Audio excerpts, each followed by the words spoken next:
Hi guys, welcome to Log Blossom Farm, obviously because we live in a log cabin. Anyways, today I'm going to teach you how to make Vietnamese pho, or just pho in general because it's not Vietnamese pho. Traditional Vietnamese pho, you boil the broth, overnight, but we don't have time for that because I'm a working mom. When I get home, I still have to cook for 4 hungry men. So the easiest way for me, I've cooked pho all my life, so I'm gonna make it very easy for you so that anybody can make it.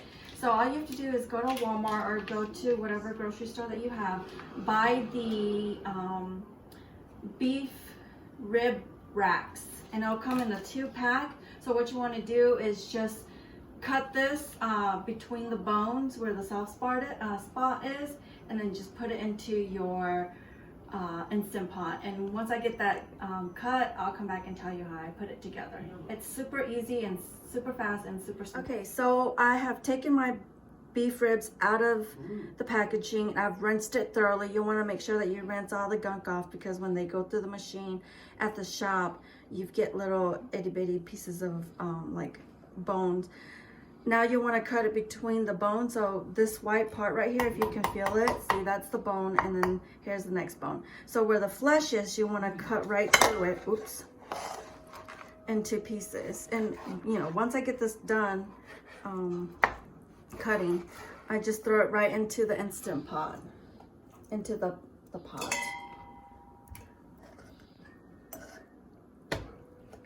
So now that we've cut our bones and put it into the pot, Instant Pot, I don't remember the size of the pot, but we'll put it in the description box below. I think it's an 8-quart. Anyways, and then what you'll need is a whole onion, either red onion, red onion or regular sweet onion.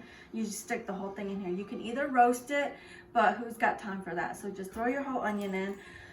Garlic, if you like garlic, you can put in as much garlic as you do. I like garlic. It gives it more flavor and it smells good. So just throw the whole thing in there. And then you have lemongrass. You might only be able to get these at the Asian store, but we grow it on our farm, so we just have it stocked up in the freezer. Anyways, you want to throw at least 1 or 2 stalks of this in here. The next part is you want to get the instant beef flavoring. All you want to do is, the only measuring spoon you need is this tablespoon. Just take a heaping spoon, just like that, and you just want to dump it in here. We don't have time to measure, and we're not going to be technical and throw all these stuff out. Then you want to take your fish sauce. This is a 2/3. I just had to take it out because just for a reference point for you guys, but I usually just douse as much as I want. So it's 2/3. You just want to fill the whole cup up, because this is what's going to give it flavor. Okay. 2/3 fish sauce. And then your leftover, you just want to do about a tablespoon of salt. You don't need a lot of salt because yes? Okay. And then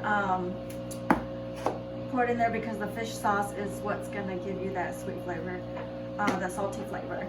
And then you have the Chinese spice. You can either buy these grounded up, or they have the packets at the Asian store, but we ain't got money and we don't have time for that. So you just buy this. It's all blended. Just do a tablespoon. You're done. So now you just have to fill the water up to the line that says max, and it'll say it on your little pot thing. So you want to fill it up with water and then put it in the Instant Pot, and I'll be right back. Okay, so now we have our pot filled with water to the line. I'm just going to stick it in here, and we are going to put our lid on it.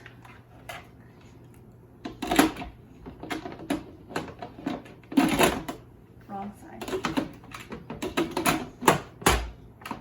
And then lock it.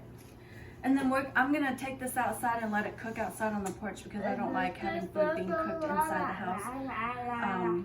Usually when I do cook big meals, I go cook it outside.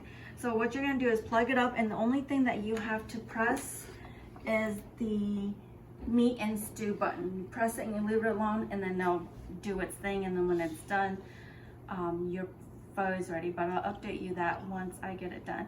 Anyways, you can either do that or the bone broth button, but the bone broth, I find that it makes the meat too mushy, so I like I don't want my meat to be super tender. I still want some, you know, texture in it when I chew. So just press the meat and stew button for 30 minutes and you're done. Okay, so now we're going to talk about the noodles. You can either buy them in the frozen section or in the dry section. I usually buy mine in the frozen. That's my baby, excuse me.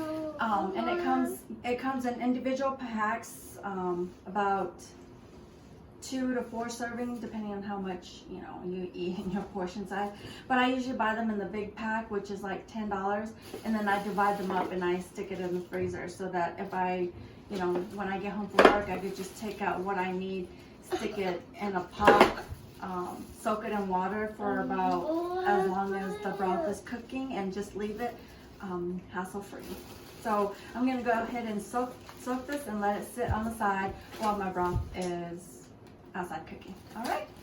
Okay, so now the broth is ready. It's been about an hour since I put the broth out on the front porch to cook. So I've already taken the meat off and it's still on the bone. It's still intact. But if you cut it, it'll just slide right off the bone. So it's super easy. I've already got some cut up in a bowl. So now what you want to do is just slice your meat to the thickness that you like. I usually, you know, make mine about this thick. It doesn't matter how thick it is, because once my boys chew it up, they'll break apart in their mouth. So I'm gonna go ahead and finish cutting this. I do have some sides, vegetables on the side. We have the cilantro and the green onion, which is fresh from our garden, but you can put any kind of vegetables that you want on top. I know that traditionally you're supposed to use basil, lime, and cilantro, but I mean, this is America. You can use whatever vegetables you want. I use romaine lettuce. I've got some onions that my son cut up, some lime, and green onion and cilantro. Now, if you don't like cilantro or any of these other vegetables, you can leave it out and put in whatever you want. I also have a pot boiling so I can blanch my noodles. Now, if you want your noodles hot, you don't have to blanch it. You could just pour the hot broth right over your noodles.